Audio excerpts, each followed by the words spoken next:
ഇന്ത്യയിൽ വാമന സങ്കല്പത്തിലുള്ള വളരെ ചുരുക്ക ക്ഷേത്രങ്ങളൊന്നാണ് തൃക്കാക്കര വാമനമൂർത്തി ക്ഷേത്രം.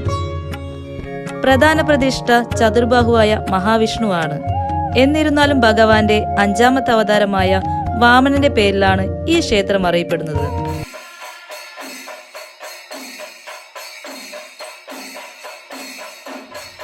ഇവിടുത്തെ ഏറ്റവും പ്രധാന ഉത്സവം ചിങ്ങമാസത്തിലെ ഓണം തന്നെയാണ് കേട്ടോ. 10 മുതൽ 10 ദിവസം വരെ നീണ്ടു നിൽക്കുന്ന ഉത്സവം. അത് കാണാൻ തന്നെ നല്ല ഭംഗിയാണ്. നമുക്ക് ആസ്വദിക്കാൻ ഒരുപാട് കാഴ്ചകളുണ്ട് ഇവിടെ.